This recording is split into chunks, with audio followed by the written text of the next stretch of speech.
আমরা ইসলামী বিশ্ববিদ্যালয় থেকে আমাদের তিনজন আমরা এসেছি আমাদের বাগেরহাট জেলা কল্যাণের পক্ষ থেকে। আমি এসেছি, আমি সোলাইমুল কবির, আমাদের সাথে আছে আমাদের ইমরান হোসেন এবং তার সাথে আছে তাওহিদ। তো আমরা যে জায়গাটা এখন দাঁড়িয়ে আছি এটা হচ্ছে কুষ্টিয়ার বিখ্যাত হাওড়িয়া শাহী জামে মসজিদ, এবং এই মসজিদটি এটা প্রতিষ্ঠাতা হয়েছে এবং এটার একটা অনেক বড় একটা ইতিহাস রয়েছে। আমরা যে কারণে এখানে এসেছি, এটা একটা অনেক বড় একটা ঐতিহ্যবাহী একটা জায়গা। এবং আপনি যদি একটু লক্ষ্য করেন, এটা হচ্ছে আমাদের এই হাওড়িয়াটা, এটা মূলত কুষ্টিয়া জেলার ইসলামী বিশ্ববিদ্যালয় অর্থাৎ ইবি শাখার মধ্যে হাওড়িয়া ইউনিয়ন এটা অবস্থিত। এটা ক্যাম্পাস থেকে প্রায় 17 কিলোমিটার, দীপ্তিপাড়া থেকে প্রায় 7.5 কিলোমিটারের মতো রয়েছে জায়গাটা অবস্থিত। এবং আমরা যদি এই মসজিদটির ইতিহাসের দিকে যদি আমরা একটু তাকাই, তাহলে এটা হচ্ছে গিয়ে আমাদের যে ইতিহাসের যদি আমরা খুঁজতে যাই, তাহলে আমরা কয়েকটি কথা উল্লেখ করা হয়েছে, জনশ্রুতি আছে। তার মধ্যে একটা হচ্ছে ইরাক থেকে একজন সুফি ব্যক্তি আদারি মিয়া নামক একজন ব্যক্তি, সুফি সাধক, উনি হচ্ছে গিয়ে এখানে প্রথম ইসলাম ধর্ম প্রচারের জন্য এই এলাকায় আসেন এবং তিনি একটা আস্তানা করেন এবং তার একটা খানকা শরীফ তৈরি করেন। পরবর্তীতে এরকম একটা মসজিদ তৈরি হয় এবং এটা মূলত সেই বাদশাহ আওরঙ্গজেব আলমগীরের সময় থেকে এটা মূলত ওই সময়কারই তৈরি করা বলা হয়ে থাকে।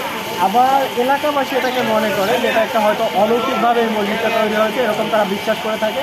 এবং আমরা এসেছি মূলত আজকে শুক্রবার জুমার দিনে, এবং জুমার দিনে আপনি যদি একটু আশপাশে লক্ষ্য করেন, দেখতে পাবেন অনেক ভক্তবৃন্দ আছে যারা হচ্ছে যে বিভিন্ন উদ্দেশ্যে এখানে আসছে মসজিদে বিভিন্ন রকমের দোয়া এবং তারা তাদের মনের বাসনা কামনা পূরণ করার জন্য এখানে তারা এসেছে। এবং আমরা দেখতে পাচ্ছি যে বিভিন্ন লোকজন এখানে উপস্থিত হয়েছে, বিভিন্ন ধর্মের লোকজন আছে, যেমন শুধুমাত্র মুসলিমই না এবং অন্যান্য ধর্মের লোকজন এখানে আছে।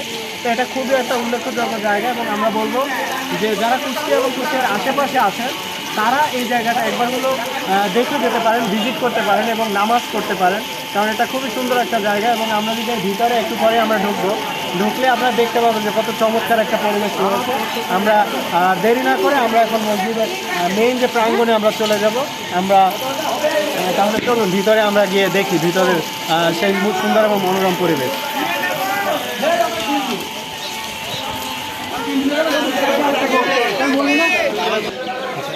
এই মুহূর্তে আমরা আবার এই যে মসজিদের মেইন প্রাঙ্গণের ভিতরে চলে এসেছি। আপনারা যদি দেখেন যে মসজিদটা খুব সুন্দর একটা উঠোন আছে এবং এই উঠোনটা খুব সুন্দরভাবে মানে এখানেও নামাজ পড়ার খুব চমৎকার জায়গা রয়েছে এবং যারা ভক্তবৃন্দ আছে তারা খাওয়া দাওয়াও করেছেন এবং আশপাশে যদি আমরা দেখি খুব সুন্দর একটা পরিবেশ আছে।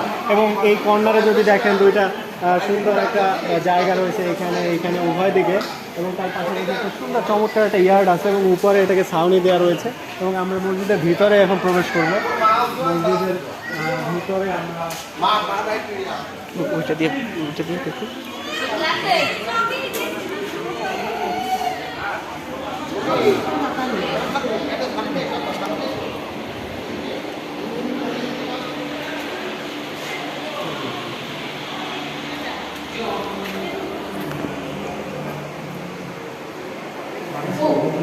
তিনটি গম্বুজ রয়েছে, শুরু থেকে তিনটি গম্বুজ রয়েছে। সুন্দর একটা পরিবেশ।